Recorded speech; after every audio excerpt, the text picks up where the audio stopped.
বর্তমান সময়ে অনেকেই ক্যারিয়ার হিসেবে গ্রাফিক ডিজাইন, ভিডিও এডিটিং কিংবা কোডিং এই ধরনের স্বাধীন পেশা বেছে নিচ্ছেন। তাদের জন্য কিন্তু দরকার একটা সাধ্যের মধ্যে ভালো মানের পিসি। আজকে আমরা একটা মিড রেঞ্জ পিসি বিল্ড করব, যেটা বাজেট 65 থেকে 70 এর আশেপাশে। তো এই বিল্ডে কি কি থাকছে চলুন দেখে আসি।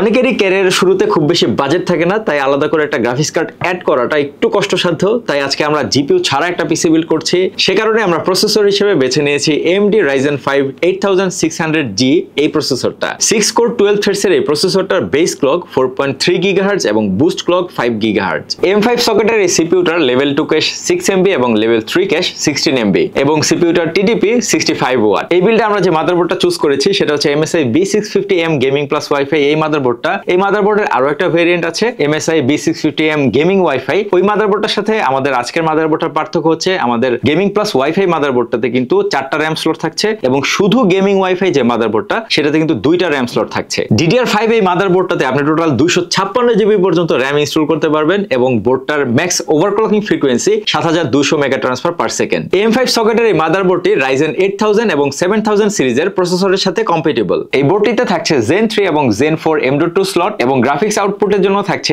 HDMI এবং DP পোর্ট। থাকছে 2.5 গিগাবিট ল্যান পোর্ট। এছাড়াও ওয়্যারলেস কানেক্টিভিটির জন্য এই মাদারবোর্ডে থাকছে Wi-Fi 6E এবং Bluetooth 5.3। যেহেতু এই বিলটি প্রফেশনাল পারপাসে ইউজ করা হবে তাই সিপিইউর উপর কিন্তু বেশ ভালো একটা প্রেসার পড়বে। তাই আমরা ব্যবহার করছি একটা এয়ার কুলার, যেটা হচ্ছে Geimdias Boreas M251D এই এয়ার কুলারটা, যেটায় থাকছে 5টা copper heat pipes with direct contact technology এবং থাকছে 120 মিলিমিটারের PWM ফ্যান। ফ্যানগুলোর স্পিড 800 থেকে 1800 RPM, fan air flow 72 CFM এবং এয়ার প্রেসার 2.63 মিলিমিটার H2O। আপনার প্রোডাক্টিভ কাজকে আরো ফাস্টার করতে আমরা SSD হিসেবে অ্যাড করেছি western digital black SN770 512 GB M.2 NVMe SSD, যেটা রিড স্পিড 5150 Mbps এবং রাইট স্পিড 4000 Mbps। এই SSDটার এন্ডিউরেন্স রেটিং 300 TBW। র্যাম হিসেবে আমাদের এই বিল্ডে আমরা রেখেছি টিম ভালকানের 5600 মেগা ট্রান্সফার পার সেকেন্ডের 16 GB একটা স্টিক। এটা একটা DDR5 র্যাম, যেটা অ্যালুমিনিয়াম হিটসিঙ্ক থাকছে এবং এটা একটা নন ACC UDIM ফর্ম ফ্যাক্টরের র্যাম। আমরা অনেক সময় বাজেট বিল্ড করতে গিয়ে কম্প্রোমাইজ করি পাওয়ার সাপ্লাইয়ের বেলায় এসে, যেটা একেবারেই ঠিক না। আপনার শখের যে কম্পোনেন্টস গুলো নিয়ে আপনি এই পিসিটা বিল্ড করছেন সবগুলো কিন্তু সেফ রাখার জন্য দরকার একটা ভালো মানের পাওয়ার সাপ্লাই। আজকে আমরা তেমনই একটা সার্টিফাইড পাওয়ার সাপ্লাই চুজ করেছি, যেটা MSI MAG A550BN এই পাওয়ার সাপ্লাইটা। এটা একটা 550 ওয়াটের পাওয়ার সাপ্লাই এবং এটা একটা non modular power supply. 80+ bronze certified এই পাওয়ার সাপ্লাইটাতে থাকছে 120 মিলিমিটারের একটা সাইলেন্ট ফ্যান। কম্পোনেন্টস কেনা তো শেষ হলো, এখন কম্পোনেন্টস গুলো রাখার জন্য দরকার কিন্তু একটা কেসিং।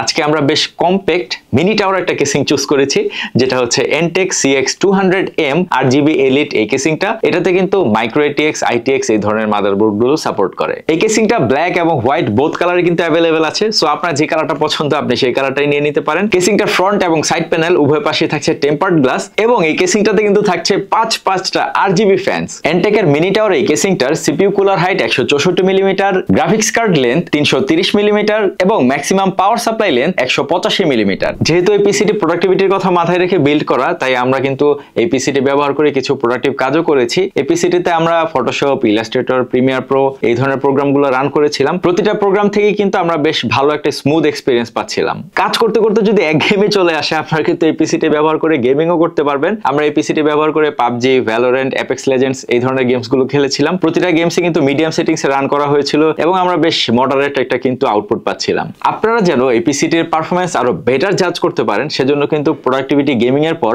আমরা বেঞ্চমার্কও করেছিলাম। বেঞ্চমার্কের রেজাল্ট হিসেবে আমরা Cinebench R23 তে সিঙ্গেল করে পেয়েছিলাম 1711 এবং মাল্টি করে পেয়েছিলাম 13504। Geekbench 6 এ আমরা পেয়েছিলাম সিঙ্গেল করে 2566 এবং মাল্টি করে পেয়েছিলাম 10166। 3D Mark স্টিল নোম্যাডে আমরা পেয়েছিলাম 1579। আমাদের আজকের এই বিলটি আপনার কাছে কেমন লাগলো অবশ্যই কমেন্ট করে জানাবেন। বিল্ডের যে কোনো কম্পোনেন্টস পারচেজ করতে চাইলে পারচেজ লিংক দেওয়া থাকলো ডেসক্রিপশন বক্সে। এই ধরনের প্রোডাক্টিভ বিল সহ যে কোনো গেমিং পিসি বিল্ড করতে চাইলে আপনি চলে যেতে পারেন আমাদের স্টারটেকের মাল্টিপ্ল্যানের রিগ হাউসে অথবা ভিজিট করতে পারেন startech.com.bd। আমি হিমেল বিদায় নিচ্ছি এখানেই, বাই বাই।